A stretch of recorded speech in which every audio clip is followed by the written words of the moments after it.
चलिए स्टूडेंट, हम लोग क्वेश्चन नंबर 10 को सॉल्व करते हैं। देखिए क्वेश्चन नंबर 10 में हमें क्या कहा जा रहा है। यदि x इज इक्वल टू, हमें एक समुच्चय दिया गया है, y भी हमें दिया गया है, तो निम्नलिखित को ज्ञात कीजिए। तो यहाँ पर हमें जो दिया गया है उसे निकालना है। तो चलिए हम लोग सॉल्व करते हैं और देखते हैं हमारा सोल्यूशन क्या होगा। तो स्टूडेंट आप लोग 1 नंबर को देखिए। 1 नंबर में हमें क्या निकालना है, हमें x माइनस वाई को निकालना है।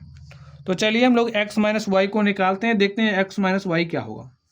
लिखिए समुच्चय x क्या है हमारा, a b c d, minus लगाइए।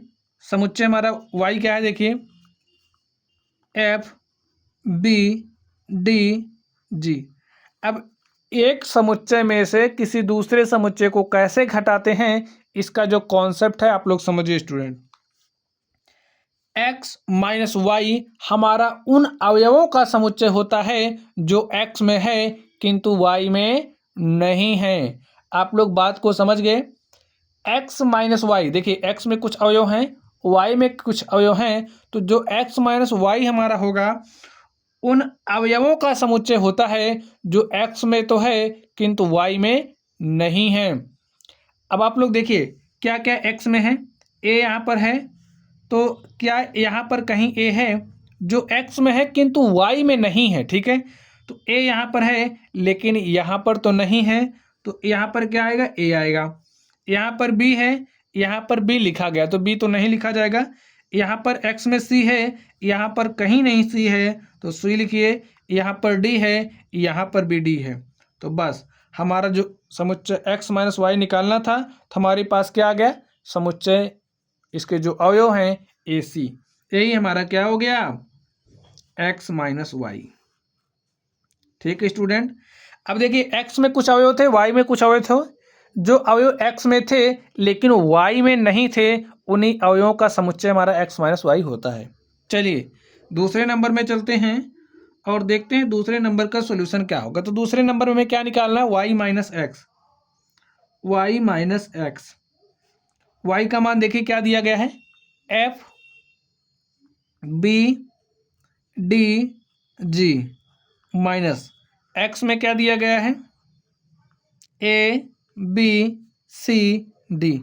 अब ये जो y माइनस एक्स है, y माइनस एक्स उन अवयवों का समुच्चय होगा जो y में तो है किंतु x में नहीं है।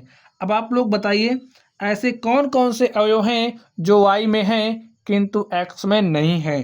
तो यहाँ पर देखिए f है, यहाँ पर कहीं f नहीं दिख रहा। यहाँ पर देखिए b है, तो यहाँ पर भी b है, नहीं लिखेंगे। यहाँ पर d है, तो यहाँ पर भी d है, नहीं लिखेंगे। तो बच क्या रहा, g। बस हमारा y माइनस एक्स आ गया। तो स्टूडेंट यही हमारा आंसर हो गया। चलिए हम लोग तीसरे नंबर पर चलते हैं और इसको भी सॉल्व कर लेते हैं। देखिए तीसरे नंबर में हमें क्या निकालना है, x इंटरसेक्शन y हमें चाहिए। स्टूडेंट जो x इंटरसेक्शन y हमारा होगा, ये उन अवयवों का समुच्चय होता है जो x और y दोनों में उपस्थित होता है। ऐसे अवयवों का समुच्चय होगा जो x और y दोनों में लिखा रहता है।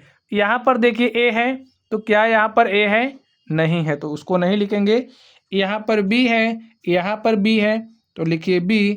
यहाँ पर c है, तो यहाँ पर c कहीं नहीं लिखा गया है।